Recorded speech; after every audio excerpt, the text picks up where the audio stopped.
Hello again, YouTube. Now, if you've come across one of my videos before, you already know this, but if this is your first time coming across any of my videos, I'm currently a sophomore at MVS, and I'm in an American government class, and we're using this book to do these speeches, and this is the speech on Unit 2. The book we're using, We the People, is full of great information and questions for us to ask.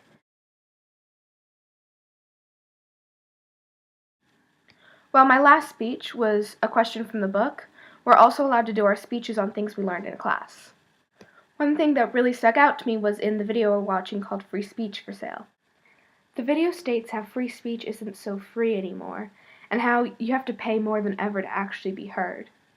One of the examples in the video is of a woman named Cindy Watson. She was a conservative Republican woman, and she didn't really want to shut anything down, but there were problems in her North Carolina town.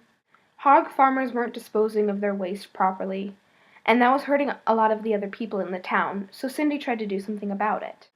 While these farmers thought that this waste was their own private business, they didn't realize just how public it had become. These hog farmers didn't really want their farms shut down, but they also didn't want to be told what to do.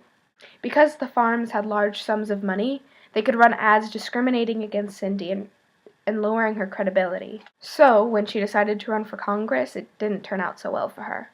She made curtains for a living, so she didn't have the funding to run ads against her opponents. She eventually lost her Congress vote to a hog farmer. They spent $2.6 million to keep Cindy out of Congress. So Cindy, who was only trying to help her friends and do good for the community, was pushed out because of misconceptions about her. She didn't even have the means to defend herself against this corporation. She was pushed and prodded and demeaned only because she was trying to help, and because you had this company that was trying to just keep their money. But obviously, if they could afford to spend $2.6 million, they had enough money. That example really stuck out to me because, she was just trying to help, and she didn't have the means to even defend herself, to even begin to defend herself. And her free speech became non-existent. And no, I'm not against big corporations, because I feel like the way our government is set up, we kind of need these big corporations, but we also need to know how to share, I guess. We need to know when to pull back and when to push forward. Because pushing forward is what makes our country amazing. We change things, we create things, and we're innovators. But sometimes innovation has to halt, even if only for a moment. Because there will be people that were left behind, and they will eventually come over the fence, and they will eventually push back. You might be asking, how could it make it worse? Because innovation sounds like such a good thing, all the time. Like, innovation, let's make everything better. But sometimes that's not always the case. Like I said before, people can be left behind, and though you have that pushing back that makes people innovate even more sometimes, it can leave even more people behind, and it's this vicious cycle. But you have the people left behind, and a lot of times they don't get caught up, and that can make a lot of problems. And while the government is no longer shut down, the reason it was shut down in the first place could possibly be we were changing a lot, and some people might not be comfortable with that quite yet. And while I think it was silly that they shut down the government for like 15 days or something like that, I think it's important that people understand why certain changes are good and certain changes are bad. I also feel like it's important for people to understand when to pick their battles. When something is important enough to fight for it, and when something might be good for everyone else and you just don't like it. Because that can happen. Like people can just fight over everything they don't like, and that doesn't end well for anyone.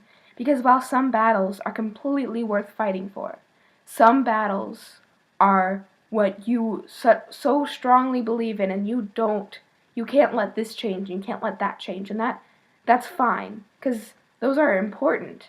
But when there's little things, that you may not be comfortable with changing, but would be good for the whole, and you still fight tooth and nail for it, that's kind of doing nothing. It's just making everything worse. And that's bad for the whole. That's bad for this innovation that we need.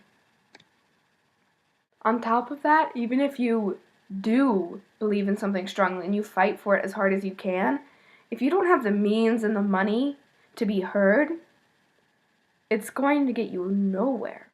This comes back to the video Free Speech for Sale. How your free speech, it's not free anymore. You can talk all you want, but that doesn't mean you're going to be heard. Nowadays, your passion for something, your belief in something it doesn't get you anywhere. You have to have money, and you have to have means, and you have to have a big role in your society. It's so rarely that you see a little nobody from nowhere land with nothing making a big difference. That's sad. That kind of stinks, because those people that don't have the means may have the best ideas, and there's not much they can do about that. It's what they have, and getting more is hard, and to share your ideas you need money, and they can't share their ideas because they don't have money, and to get money they need to share their ideas. That's also that vicious circle, and you can't stop it, and it's horrible because you can't stop it.